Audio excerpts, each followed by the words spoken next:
నా చిన్న పిల్లలారా, మీరు పాపము చేయకుండా ఉండేటందుకు ఈ సంగతులను మీకు రాస్తున్నాను. ఎవడైనను పాపము చేసిన ఎడల నీతిమంతుడైన యేసుక్రీస్తు అనే ఉత్తరవాది తండ్రి వద్ద మనకున్నాడు. ఆయనే మన పాపాలకు శాంతికరమై ఉన్నాడు. మన పాపములకు మాత్రమే కాదు, సర్వలోకమునకు శాంతికరమై ఉన్నాడు. మరియు మనమాయన ఆజ్ఞలను గైకొనిన ఎడల దీనివలననే ఆయనను ఎరిగి ఉన్నామని తెలుసుకుంటాము. ఆయనను ఎరిగి ఉన్నామని చెప్పుకుంటూ ఆయన ఆజ్ఞలను గైకొననివాడు అబద్ధికుడు, వానిలో సత్యము లేదు. ఆయన వాక్యము ఎవడు గైకొంటాడో వానిలో దేవుని ప్రేమ నిజముగా పరిపూర్ణమైనది. ఆయన యందు నిలిచి ఉన్నవాడను అని చెప్పుకునేవాడు ఆయన ఏలాగు నడుచుకున్నాడో అలాగే తాను నడుచుకొనబద్ధుడై ఉన్నాడు. మనము ఆయన యందు ఉన్నామని దీనివల్ల తెలుసుకుంటున్నాము. శ్రోతలు వింటున్నారా? దేవునితో సహవాసం అనే అంశం మొదటి అధ్యాయానికి ఇది కొనసాగింపు. మనము వెలుగులో నడుస్తూ ఉంటే దేవునితో, దేవుని సన్నిధిలో మనకు సహవాసముంటుంది. మన పాపాలను ఒప్పుకుంటూ ఉండాలి. అలాగైతే మన సహవాసానికి అంతరాయం కలగదు. మనము వెలుగులో నడుస్తూ ఉంటే యేసుక్రీస్తు రక్తం మనల్ని శుద్ధి చేస్తుంది. మానవునిలో పరిపూర్ణత లేదు. అందుచేత దేవుని మాటతో మనం ఏకీభవించాలి. పాపం చేయకూడదు. అధాటున పాపం జరిగితే ఒప్పుకోవాలి. ప్రభువు క్షమాపణ పొంది కొనసాగాలి.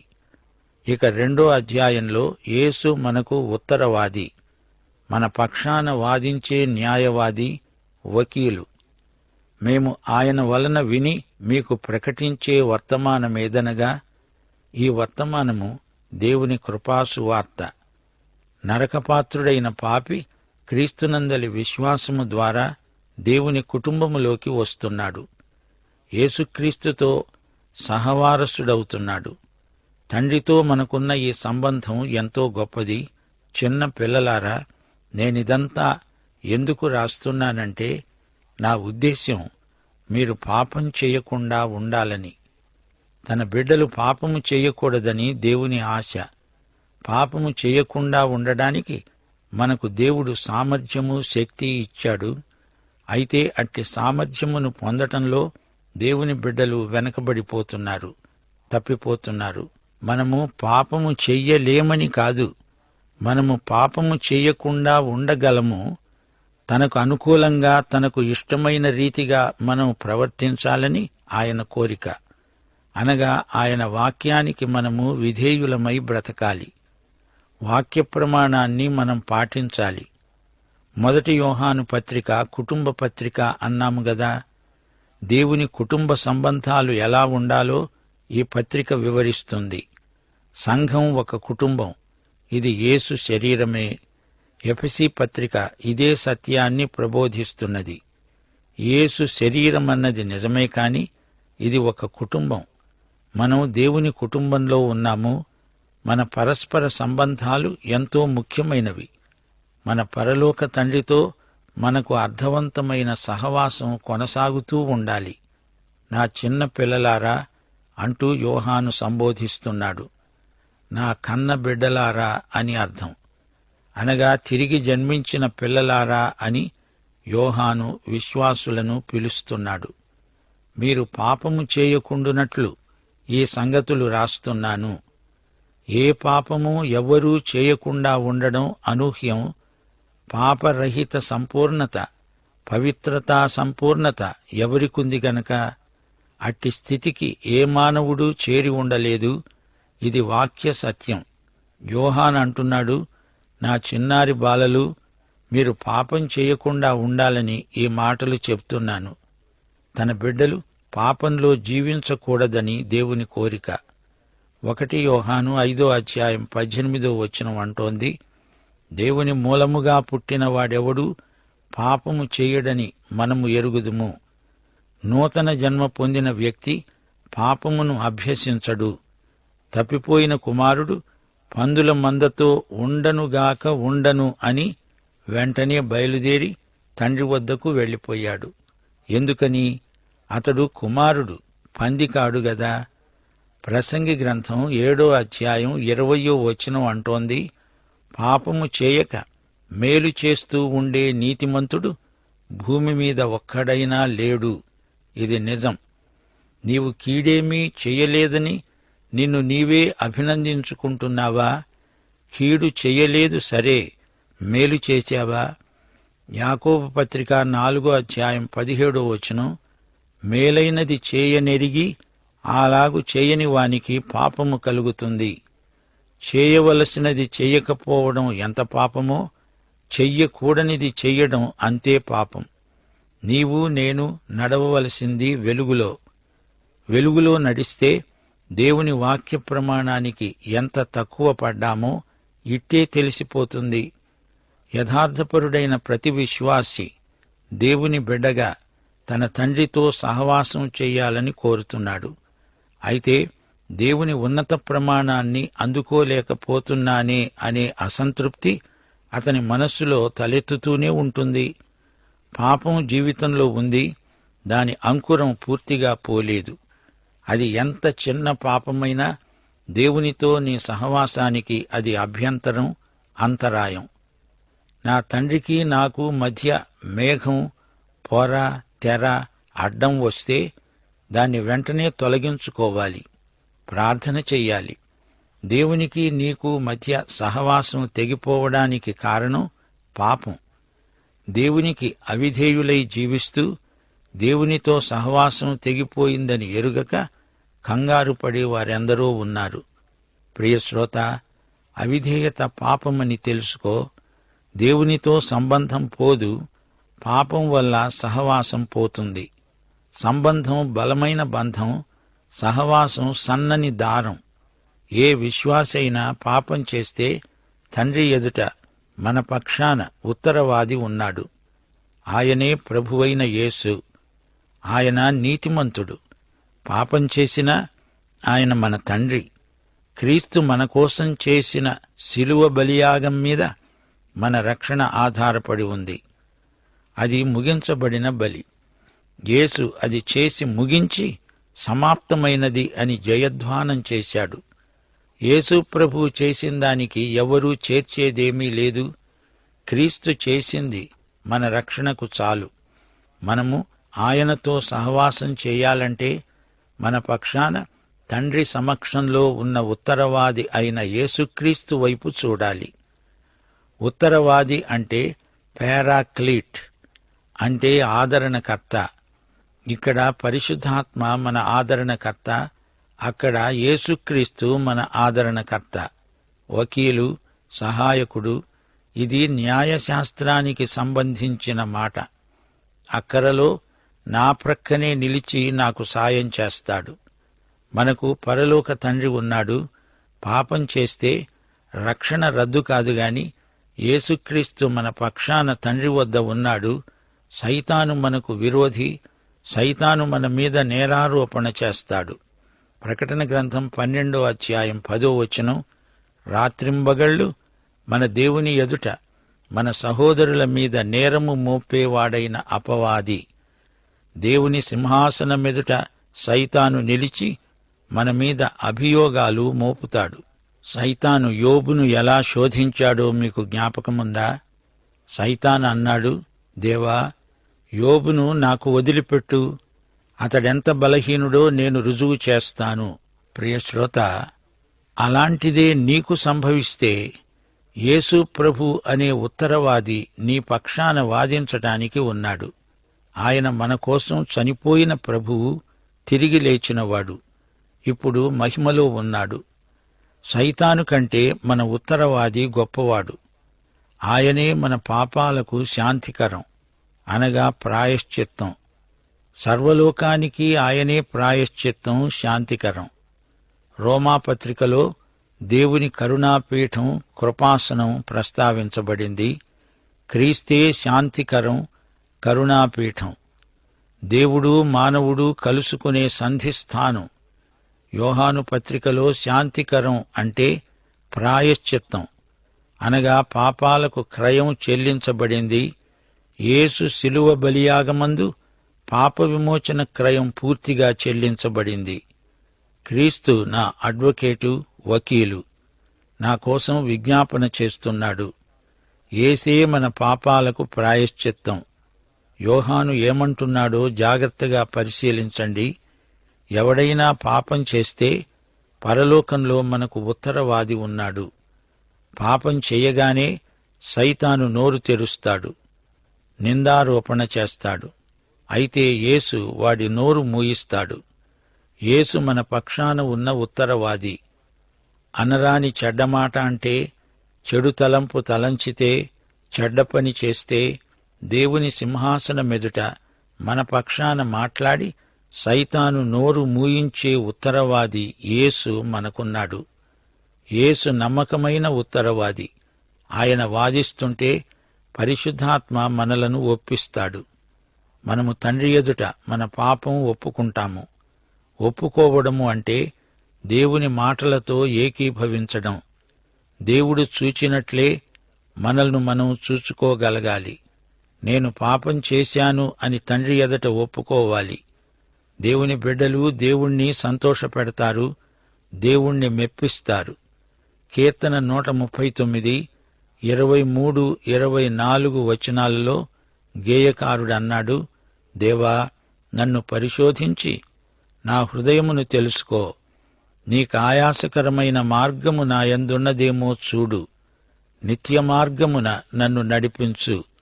తండ్రి, నీకు విరోధంగా పాపం చేశాను అని ఒప్పుకోవాలి. ఒకవేళ నేను పాపము చేసి ఉంటే నీవంటున్నావు గనుక నేను పాపం చేశానని ఒప్పుకుంటాలే. ఇలాంటి డొంక తిరుగుడు ఒప్పుకోలును దేవుడు ఆమోదించడు. యథార్థమైన పశ్చాత్తాపమే దేవుని క్షమాపణకు ద్వారం తెరుస్తుంది. ప్రియశ్రోత, నీవు దేవుని బిడ్డవు, దేవుని కుటుంబంలో ఉన్నావు. దేవుడు నీతో సహవాసము చేయగోరుతున్నాడు. ఏవో నియమాలు, ఆచారకాండ, ఈ తంతులన్నీ నిరర్థకమైనవి. నీ పశ్చాత్తప్త హృదయంలో నిజాయితీ దేవునికి కనపడాలి. నీ స్వంత చిత్తమున్నది. నీ మనస్సు, మనస్సాక్షి ఏకమై, దేవా, నేను పాపం చేశాను, నన్ను క్షమించు అని అడగాలి. నీవు ఆయన కుటుంబానికి చెంది ఉన్నావు. దేవుడు నీతో సహవాసం చెయ్యాలని ఎంతగానో కోరుతున్నాడు. దేవునితో మాట్లాడగలము, దేవుడు మనతో మాట్లాడతాడు. దేవుడే ప్రేమ. ఆయన మన పట్ల ఎంతో వాత్సల్యము గల తండ్రి. దేవుడు వెలుగు. దేవుని పిల్లలు ఆయనతో సహవాసం చేస్తారు. దేవుడు ప్రేమ. దేవుని పిల్లలకు ఒకరితో ఒకరికి సహవాసముంటుంది. వెలుగులో దేవునితో నడవటం, ప్రేమతో ఒకరితో ఒకరు కలిసి మెలిసి నడవడం. ఈ పత్రిక ప్రేమ పత్రిక. ఈ పత్రికలో ప్రేమ అనే మాట 33 సార్లు వస్తుంది. మనము ఆయన ఆజ్ఞలను గైకొనిన ఎడల దీనివలననే ఆయనను ఎరిగి ఉన్నామని తెలుసుకుంటాము. ఇది నిశ్చయతకు సంబంధించిన మాట. మనము దేవుని పిల్లలమని, దేవుని కుటుంబములో ఉన్నామని నిశ్చయత ఏమిటి? దేవుని ఆజ్ఞలను పాటిస్తే నిశ్చయత మనకు కలుగుతుంది. ఆయన ఆజ్ఞలంటే దశాజ్ఞలు కాదు. ఇది ధర్మశాస్త్రం కాదు. ఇది దేవుని కుటుంబ వ్యవహారం. ఒక జాతిగా ఇశ్రాయేలు దశాజ్ఞలను యెహోవా నుండి స్వీకరించింది. ఈ దశాజ్ఞల ప్రాతిపదిక మీదనే సభ్యదేశాలన్నీ తమ చట్టాలను రూపొందించుకున్నాయి. రక్షణ లేని వారికి ధర్మశాస్త్రం. అయితే దేవుడు తన కుటుంబానికి కొన్ని నియమాలు పెట్టాడు. తన కుటుంబంలోని పిల్లలకు ఆజ్ఞలివి. గలతీ పత్రిక 6వ అధ్యాయం 2వ వచనంలో దేవుడు తన కుటుంబాన్ని ఉద్దేశించి అన్నాడు, ఒకని భారములను ఒకరు భరించి ఈలాగు క్రీస్తు నియమమును పూర్తిగా నెరవేర్చండి. 1 తెస్సలోని పత్రిక 4వ అధ్యాయం 2వ వచనం. మేము ప్రభువైన యేసు ద్వారా మీకిచ్చిన ఆజ్ఞను మీరు ఎరుగుదురు అన్నాడు పౌలు.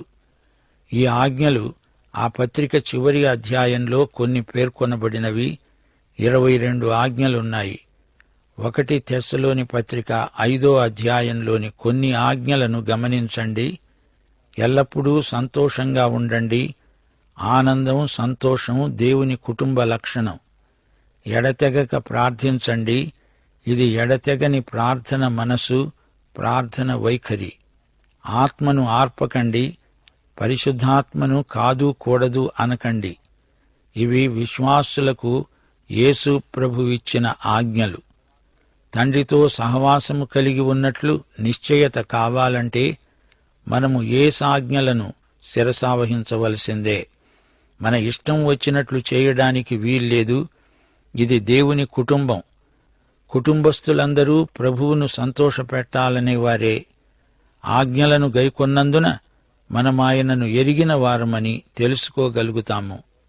గ్నోస్తిక వేదాంతులు తమకే అధిక జ్ఞానమున్నదని, అంతా తమకే తెలుసు అంటున్నారు. యోహాను తన పత్రికలో వారికి జవాబు చెబుతున్నాడు. యేసుక్రీస్తును ఎరిగి ఉండడమే ముఖ్యం. అంతకు మించిన జ్ఞానం మరేముంది? మనము ఆయనను ఎరుగుదుము అనడానికి రుజువేది? నిశ్చయత ఏది?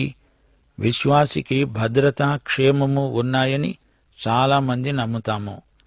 కాని వారిలో కొందరికి రక్షణ నిశ్చయత లేదు. దేవునికి అవిధేయులు దేవుని పిల్లలెలా అవుతారు? క్రీస్తుకు నిర్నిబంధంగా విధేయులైన వారే దేవుని పిల్లలు, దేవుని కుటుంబీకులు. నిశ్చయతకు ఆధారం విధేయత. ఆజ్ఞలను గైకొన్న వారే హృదయమందు నిశ్చయత గలవారు. పైకి బింకంగా కనపడినంత మాత్రాన ఏమీ ఒరగదు. ఆయనను ఎరిగి ఉన్నామని చెప్పుకుంటూ ఆయన ఆజ్ఞలు గైకొనని వారు అబద్ధికులు. అట్టి వారిలో సత్యము లేదు. ఇది మన అనుభవ జ్ఞానం. విధేయత వల్ల దేవుని పిల్లలమని, అవిధేయత వల్ల అబద్ధికులమని ధృవపడుతుంది. క్రైస్తవుణ్ణి అంటూ క్రీస్తుకు అవిధేయత చూపడమా? అలాంటి మనిషి బ్రతుకే పెద్ద అబద్ధం. అనేకులు మేము దేవుని బిడ్డలము అంటారే కాని వారు నిజంగా దేవుని కుటుంబీకులేనా అని అనుమానం కలుగుతుంది. నీవు దేవుని బిడ్డవైతే నీకు నిత్య జీవముందా? నీకు కొత్త జన్మ, కొత్త స్వభావం సంక్రమించాయా? దేవునితో సహవాసం కావాలనే తీవ్ర వాంఛ నీలో ఉందా? క్రీస్తుకు పూర్తిగా విధేయుడివై బ్రతుకుతున్నావా? ఆయన ప్రతిపాదించిన కుటుంబ నియమాలు నీవు పాటిస్తున్నావా? దేవుని వాక్యాన్ని ప్రేమించని వారు, క్రీస్తుకు విధేయులు కానివారు దేవుని పిల్లలు అంటే ఎవరైనా నమ్ముతారా? నూతన జన్మానుభూతి లేకుండా దేవుని పిల్లలు ఎలా అవుతారు? ఆయన ఆజ్ఞలను గైకొంటూ అప్పుడు మేము దేవుని పిల్లలమని సాక్ష్యమివ్వండి. యోహాను దశాజ్ఞలను గురించి ఇక్కడ మాట్లాడడం లేదు. దేవుని సంఘానికి యేసు ప్రభు ఇచ్చిన ఆజ్ఞలు, కుటుంబ నియమాలు ఏవో వాటిని గురించి మనతో మాట్లాడుతున్నాడు. యేసు ఆజ్ఞలను నీవు ప్రేమపూర్వకంగా, స్వచ్ఛందంగా పాటించకపోతే అలాంటి వ్యక్తి స్థితి ఎలాంటిదో అపొస్తలుల కార్యములు 8వ అధ్యాయం 23వ వచనం స్పష్టంగా చెబుతోంది. నీవు ఘోర దుష్టత్వములో, అనగా చేదెక్కిన పైత్యములో, దుర్నీతి బంధకములో ఉన్నావు. యేసు ప్రభు ఈ లోకములో ఉండగా తన తండ్రిని గురించి అన్నాడు. యోహాను సువార్త 8వ అధ్యాయం 29వ వచనం. ఆయనకిష్టమైన కార్యమే నేను ఎల్లప్పుడూ చేస్తాను. మనకు అట్టి కోరిక ఉందా? నేను నా ప్రభువుకు ఇష్టమైనదే చేస్తాను. కుమారుని యందు విశ్వాసముంచేవాడే నిత్య జీవము గలవాడు. ఆయన యందలి విశ్వాసము అతనిలో దేవుని చిత్తానికి విధేయతను ప్రకల్పన చేస్తుంది. ప్రకృతి సంబంధి దేవుని చిత్తమును లక్ష్యపెట్టడు. శ్రోతలు, యోహాను అంటున్న ఈ మాట విన్నారా? ఆయనను ఎరిగి ఉన్నానని చెప్పుకుంటూ ఆయన ఆజ్ఞలను గైకొనని వాడు అబద్ధికుడు. వానిలో సత్యము ఏ కోశానా ఉండదంటే ఉండదు. పరిశుద్ధాత్మ చేత ప్రేరేపించబడి యోహాను ఈ మాటలు రాస్తున్నాడు. సత్యము లేనివాడెవడు? దేవుని బిడ్డలే అంటూ మరో చెంప ఆయన ఆజ్ఞలను లక్ష్యపెట్టకుండా బ్రతికేవారే.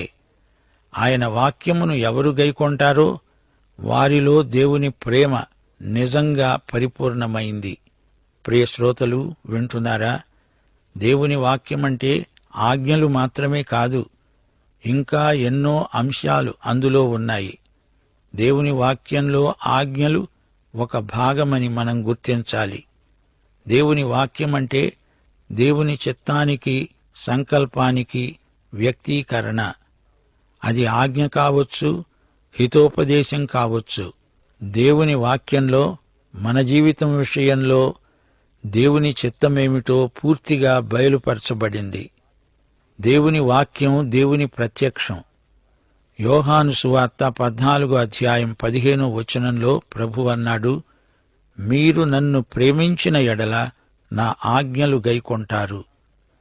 యోహాను సువార్త 14:23 యేసు అన్నాడు, ఒకడు నన్ను ప్రేమించిన ఎడల వాడు నా మాట అనగా వాక్యము గైకొంటాడు. ఆజ్ఞలను గైకొనడం కంటే వాక్యమంతా గైకొనడం ఇంకా శ్రేష్టం. ఆజ్ఞను పాటించటం అంటే అధికారానికి లోబడడం. వాక్యం గైకొనడం అంటే దేవుణ్ణి ప్రేమించబట్టి ఆజ్ఞలను మించి చేయటం. ప్రతి విషయంలో దేవుణ్ణి సంతోషపెట్టడానికి వాక్యమును గైకొనడం జరుగుతుంది.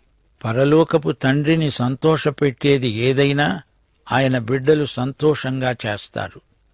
ప్రభువును ప్రేమించేవారు ఆజ్ఞ అని కాదు, స్వచ్ఛందంగా ఏదైనా చేస్తారు, ఎంతైనా చేస్తారు. మనము ఆయన యందున్నాము అనడానికి ఇదే రుజువు. ఆయన యందు నిలిచి ఉన్నవాణ్ణి అని చెప్పుకునేవాడు ఆయన ఏలాగు నడుచుకున్నాడో అలాగే తాను నడుచుకొన బద్ధుడై ఉన్నాడు. ప్రభువుకు తనను తాను అప్పగించుకున్న వ్యక్తి ఆయనలో పాలివాడై ఆయనలాగే నడుచుకుంటాడు. నీవు ప్రభువును ప్రేమిస్తావు గనుక ఆయననే సంతోషపెడతావు. దైవాశీస్సులు. ఆమేన్.